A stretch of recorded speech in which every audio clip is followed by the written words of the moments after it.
আসসালামু আলাইকুম প্রিয় দর্শক, অন্য মঞ্চের আলাপচারিতায় আপনাদের সকলকে আমন্ত্রণ জানাচ্ছি। গত বছরের জুলাই আগস্টে 7.62 রাইফেল কিভাবে আম জনতার হাতে গিয়েছিল সে তদন্ত করতে চায় সরকারি সংস্থাগুলো। এর গত বছরের 17 সেপ্টেম্বর একটি ভিডিও করেছিলাম আমরা, লিংক দেওয়া আছে ডেসক্রিপশন বক্সে। সম্প্রতি উপদেষ্টা অবসরপ্রাপ্ত brigadier general M Sakhawat Hossain দ্বিতীয়বারের মতো একই প্রশ্ন তুলেছেন। বলেছেন এখনো এর তদন্ত হয়নি, তদন্ত না করে সরকার অবৈধ অস্ত্র উদ্ধারের জন্য পুরস্কার ঘোষণা করেছে। থানা ও এসএসএফ থেকে লুট হওয়া অস্ত্রগুলো দিয়ে সন্ত্রাসীরা পুলিশের উপর একের পর এক হামলা চালাচ্ছে। ফলে নিরাপত্তার দায়িত্ব দিবে যে পুলিশ, তারাই হয়ে পড়ছে নিরুপায়। প্রশ্ন উঠেছে, সরকার কি আদৌ বেহাত হওয়া অস্ত্রগুলো উদ্ধার করতে চায়, জঙ্গিদের ধরতে চায়? কারণ থানা থেকে লুট হওয়া অস্ত্র উদ্ধার করতে হলে তো থানা লুটের মামলাগুলো নিয়ে পুলিশকে তদন্তের অনুমতি দিতে হবে। সরকার তো পুলিশের উপর হামলা আর পুলিশ হত্যাকাণ্ডে দায় মুক্তি দিয়ে রেখেছে। একদিকে কাগজে কলমে বলছে অপরাধের জন্য মামলাই করা যাবে না, অন্যদিকে বলছে অপরাধীর খবর দিলে পুরস্কার দেওয়া হবে। সরকার এমন সেলুকাস কর্মকাণ্ডে বিস্মিত আইন শৃঙ্খলা বাহিনীগুলো। আবার থানা ও এসএসএফ এর লুট হওয়া 1350 ভারী অস্ত্র সন্ত্রাসীদের হাতে রেখে জাতীয় নির্বাচনের প্রস্তুতি নেওয়ার প্রমোদ গুনছে সরকার। ফলে প্রশ্ন দেখা দিয়েছে, সরকার কাদের বাজাতে দেশের অভ্যন্তরীণ নিরাপত্তাকে এত সংকটের মধ্যে ফেলে রেখেছে। বিস্তারিত জানতে চলুন যাওয়া যাক বিশ্লেষণে। দর্শক, গত বছর দায়িত্ব নেওয়ার 4 দিন পর 12 আগস্ট এক বক্তব্য দিয়ে রীতিমতো ঝড় তুলেছিলেন তখনকার স্বরাষ্ট্র উপদেষ্টা অবসরপ্রাপ্ত brigadier general M Sakhawat Hossain. একবার শুনে আসি তখন কি বলেছিলেন তিনি সেদিন। যা বক্তব্য শুনলাম, সে বক্তব্যতে মনে হচ্ছে পুলিশের ফায়ারিং এ কম লাগছে, এদের সিভিলিয়ান ড্রেসে হাতের 7.62, আপনারা নিজে দেখছেন 7.62 মানে 7.62 রাইফেল। এখন ইনভেস্টিগেশন, ম্যাসিভ ইনভেস্টিগেশন দরকার যে এরা কারা, কাদের হাতে এই রাইফেল, যেটা প্রহিবিটেড রাইফেল, কাদের হাতে এটা আসছে, এই এলাকাতে কে কারা দিচ্ছে। এখানে শটগানও আছে। এখানে আমি যে কজনের দেখলাম, আমাদের ডাক্তার সাহেব যেগুলো দেখাবেন, এগুলো পুরো বুলেট 7.62। তো এইটা খুবই, আমি বলবো যে উদ্বেগজনক। ব্রিগেডিয়ার সাখাওয়াতের বক্তব্য থেকে সুনির্দিষ্টভাবে দুটো পয়েন্ট পাওয়া যায়। 1 নম্বর পয়েন্ট, সিভিলিয়ান পোশাকে 7.62 রাইফেল ব্যবহার করে আনসার গেটের মধ্যে গিয়ে গুলি করেছিল। 2 নম্বর পয়েন্ট, তিনি বলেছেন এর ম্যাসিভ ইনভেস্টিগেশন দরকার, কারণ বিষয়টি খুবই উদ্বেগজনক। এর ব্যাখ্যাও তিনি দিয়েছেন। তিনি বলেছেন এ ধরনের অস্ত্র পুলিশ র্যাব ব্যবহার করে, এটি সিভিলিয়ানের হাতে যাওয়ার কথা নয়। গত বছরের 12 আগস্টের ডেইলি স্টার এই সংবাদটি শিরোনাম দেখেন। সাখাওয়াত হোসেনের বক্তব্য ধরে পত্রিকাটি প্রশ্ন করেছিল ওই তরুণ কারা যারা পুলিশ র্যাবের ব্যবহার করা 7.62 রাইফেল বহন করেছিল। ওই বক্তব্যের জন্য ঝড় বয়ে গিয়েছিল ব্রিগেডিয়ার সাখাওয়াতের উপর। স্বরাষ্ট্র মন্ত্রণালয়ের পোর্টফোলিও তাকে হারাতে হয়েছিল। তারপর থেকে একেবারেই চুপ হয়ে গিয়েছিলেন জনাব সাখাওয়াত। সম্প্রতি আবারও মুখ খুলেছেন তিনি। সেনাবাহিনীর একটি অনুষ্ঠানে তিনি বলেছেন, 4th of August, because there were number of two standing with the rifle there. Their rifle was in a position and they put down their rifle when they saw us. So we talked and the procession started. When I went up to, near this Shaheen complex, I got a telephone call and very pointedly said, "Sir, you don't go ahead of it because you are targeted by the snipers." And I asked, who is it? He didn't say anything. And I could understand it's from inside our intelligence, somebody has warned me. So I went few steps and then I told somebody, it's better that we don't proceed further than third gate or what, Dangir gate. Because if not only me, there could have been many who would have been targeted. দর্শক, সাখাওয়াত গত বছরের 4 আগস্টের কথা স্মরণ করেছেন। ওই দিন অবসরপ্রাপ্ত সেনা সদস্যরা মিছিল করার প্রস্তুতি নিচ্ছিলেন। এমন সময় তিনি গোয়েন্দাদের ফোন পান, যেখানে তাকে সাবধান করা হয়েছিল তিনি যেন সেনার সীমানার বাইরে না যান, কারণ তিনি সহ অনেকে ছিলেন স্নাইপারের টার্গেটে। এরপর ব্রিগেডিয়ার সাখাওয়াত আবার তুলে ধরেন 5ই আগস্ট কিভাবে স্নাইপার ব্যবহার হয়েছিল। 5th of August, maximum snipers killed the leaders or the student leaders. They were all shot here. What it seemed, they were totally professional snipers, could not have been only the Bangladeshi police. অর্থাৎ 5ই August বেশিরভাগ ছাত্র আন্দোলনকারীদের হত্যার জন্য ব্যবহৃত হয়েছিল sniper rifle. একেবারে কপালের মাঝ বরাবর গুলি করা হয়েছিল যারা ছিল সম্পূর্ণরূপে পেশাদার স্নাইপার ব্যবহারকারী। গত বছরের 12ই আগস্টের কথা আবারও স্মরণ করিয়ে দিয়ে সেই প্রশ্নই তিনি তুলেছেন, কিভাবে সাধারণ পাবলিকের হাতে 7.62 রাইফেলের মতো মারণাস্ত্র সেদিন ছিল। This is what I said in my first instances, that how the rifle, prohibited rifle, went into the hand of the civilian. Many people didn't like it. Anyway, that is what it is. We are yet to have an inquiry on this particular issue. দর্শক, এরপর brigadier Sakhawat যেটি বলেছেন সেটি আরো ভয়ঙ্কর। এর অর্থ হলো তার সে বক্তব্যের জন্য তাকে মূল্য দিতে হয়েছিল, কিন্তু এখনো এই ঘটনার কোনো তদন্ত হয়নি। একই কথা সরকারকে বলছে পুলিশ বলছে সরকার যদি থানা থেকে লুট হওয়া অস্ত্রগুলো উদ্ধার করতে চায় তাহলে দুটি কাজ করতে হবে। কি সেই দুটি কাজ? 1 নম্বর কাজ, প্রত্যেকটি থানা ও পুলিশ ফাঁড়ি লুট হওয়া ঘটনায় দায়ের হওয়া মামলার তদন্ত করা।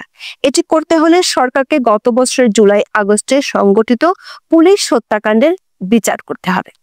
দ্বিতীয় কাজটি হলো কারাগার থেকে পালানো জঙ্গিদের ধরা, অথচ সরকার এর কোনোটি না করে পুরস্কার ঘোষণা করেছে। অতীত অভিজ্ঞতা হলো পুরস্কার ঘোষণা করে অস্ত্র উদ্ধার আর সন্ত্রাসী ধরতে সফল হওয়া যায় না।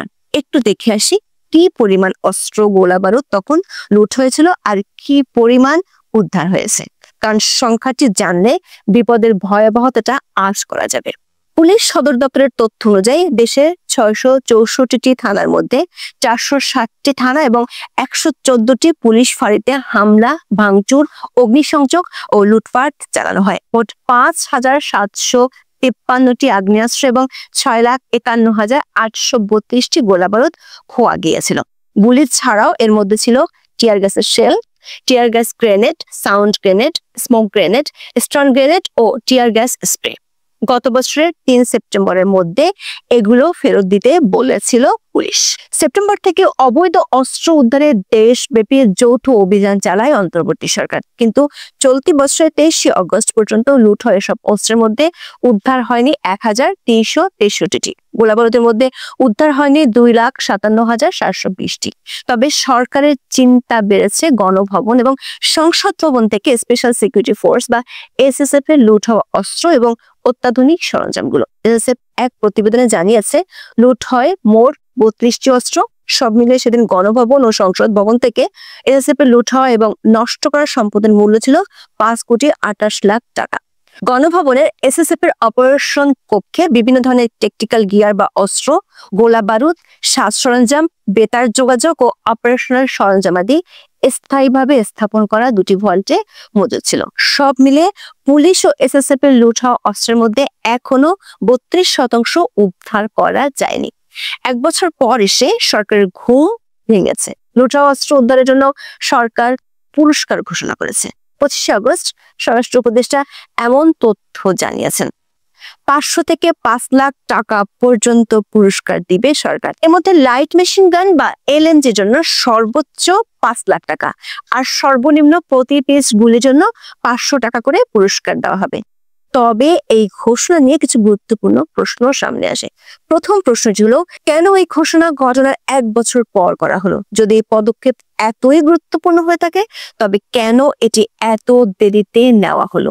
এই বিলম্বে একটি বিষয় স্পষ্ট যে সেটি হলো ঘটনার পরপর আইন শৃঙ্খলা রক্ষাকারী বাহিনী সরাসরি অভিযান এবং গোয়েন্দা তথ্যের উপর ভিত্তি করে অস্ত্র উদ্ধারের চেষ্টা করেছিল, কিন্তু সেই প্রচেষ্টা পুরোপুরি সফল হয়নি।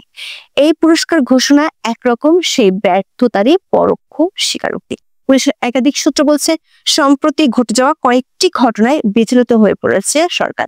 পুলিশের হাতে অস্ত্রসহ ধরা পড়া সন্ত্রাসীরা জানিয়েছে তাদের কাছ থেকে উদ্ধার হওয়া অস্ত্রগুলো তারা থানা থেকে লুট করেছিল।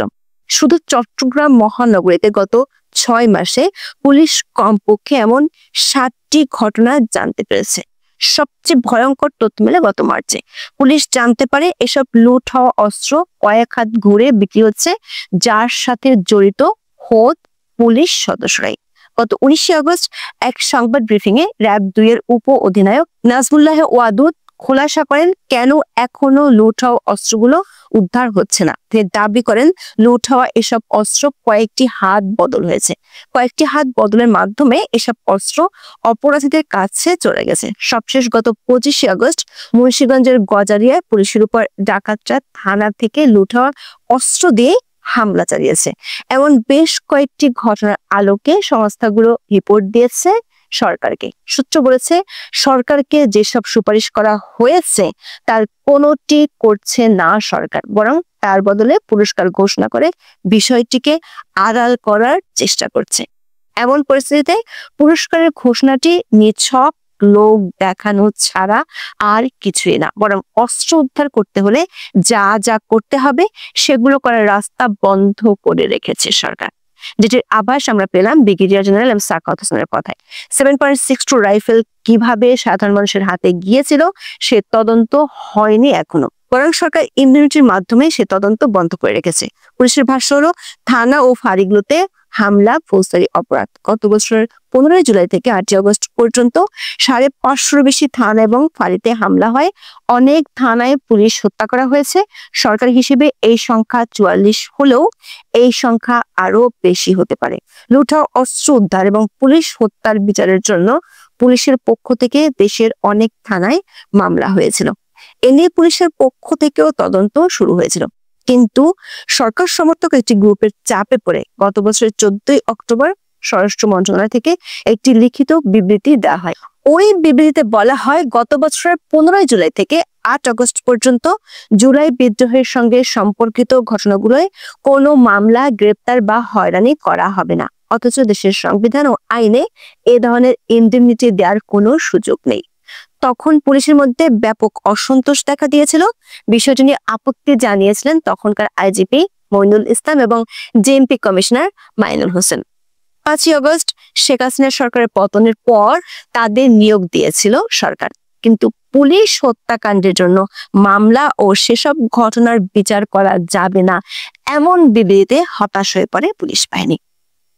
সরকার দ্রুত আইজিপি ও ডিএমপি কমিশনারকে সরিয়ে দেয় ওই সময়। অথচ আইনগত দিক থেকে থানায় হামলা ও অস্ত্র লুটের ঘটনা বিচার করতে গেলে প্রাসঙ্গিকভাবে পুলিশ হত্যার বিচারও করতে হবে। এছাড়া অস্ত্র উদ্ধার অভিযান ত্বরান্বিত হবে না। লুণ্ঠিত অস্ত্র উদ্ধারের জন্য সংস্থাগুলোর পক্ষ থেকে দ্বিতীয় যে সুপারিশটি করা হয়েছে সেটি হলো গত বছরের জুলাই আগস্টে জেল থেকে পালিয়ে যাওয়া জঙ্গি ও চিহ্নিত আসামিদের গ্রেপ্তার করা। ওই সময় দেশের 17টি কারাগারে হামলা, বিদ্রোহ ও অগ্নিসংযোগের ঘটনা ঘটে। 2247 জন বন্দী পালিয়ে যায়। এর মধ্যে ফাঁসির দণ্ডপ্রাপ্ত 9 জন সহ 70 জন জঙ্গি ছিল।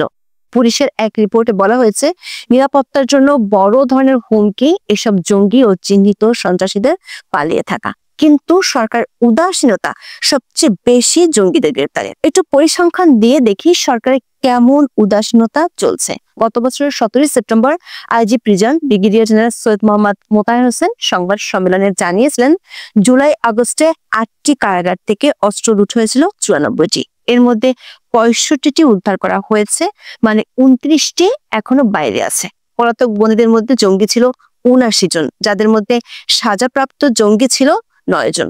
আবার চলতি বছরের 25 জানুয়ারি স্বরাষ্ট্র উপদেষ্টা জাহাঙ্গীর আলম চৌধুরী সাংবাদিকদের বলেছিলেন জেল পলাতক 700 আসামিকে এখনো ধরা যায়নি। সেপ্টেম্বরে যে তথ্য আমাদের হাতে এসেছিল কিংবা জানুয়ারিতে উপদেষ্টা যে তথ্য দিয়েছিলেন তা থেকে কতটুকু অগ্রগতি হয়েছে।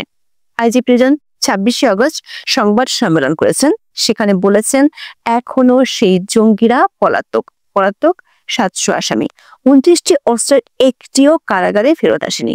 এর অর্থ হলো গত জানুয়ারি থেকে এই পর্যন্ত একজনকেও ধরতে পারেনি সরকার।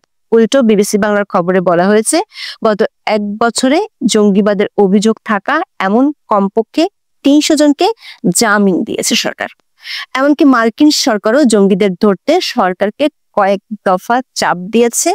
বাংলা আউটলুকের এক খবরে বলা হয়েছে ঢাকার মার্কিন দূতাবাসে কোনো বিশেষ ধর্ম পালনকারী কর্মীকে বা বাংলাদেশি কর্মীকে অপহরণ করে হত্যা এবং দূতাবাসে হামলার পরিকল্পনার গোয়েন্দা তথ্য পাওয়ার পর ডক্টর মোহাম্মদ ইউনূসের নেতৃত্বাধীন বাংলাদেশের অন্তর্বর্তীকালীন সরকার নড়ে চড়ে বসেছে।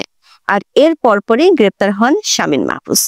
এই শামীম মাহফুজ জামাতুল আনসার ফিল হিন্দাল সারাকিয়ার সাথে জড়িত, অথচ সারাকিয়ার প্রধান জামিনে মুক্ত হওয়ার পর সরকারের উপদেষ্টাদের সাথে কয়েক দফা বৈঠক করেছে। সরকারি একটি সংস্থা রিপোর্টে বলা হয়েছে কারাগারে হামলা ছিল পরিকল্পিত। জঙ্গি ও চিহ্নিত সন্ত্রাসীরা তখন শুধু জেলের অস্ত্র লুট করেনি, জেলখানা থেকে বেরিয়ে তাদের কেউ কেউ থানা লুটেও অংশ নিয়েছিল, এমন তথ্য সংস্থাগুলোর কাছে আছে। তাহলে পুলিশ সেসব জঙ্গিদের কেন ধরছে না? কারণ জামিন পাওয়া অনেক জঙ্গি এখন সরকারের মিত্র। তাদেরকে গ্রেপ্তার তো দূরের কথা, নজরদারিতে রাখতেও সরকারের অনীহা। এখন দেখার বিষয় সরকারের এমন অনীহা দেশের নিরাপত্তার জন্য কতটা ভয়াবহ হুমকি ডেকে আনে। এখন এ পর্যন্ত, সবাই ভালো থাকুন, সুস্থ থাকুন, নিরাপদে থাকুন। দেখা হবে আগামী পর্বে।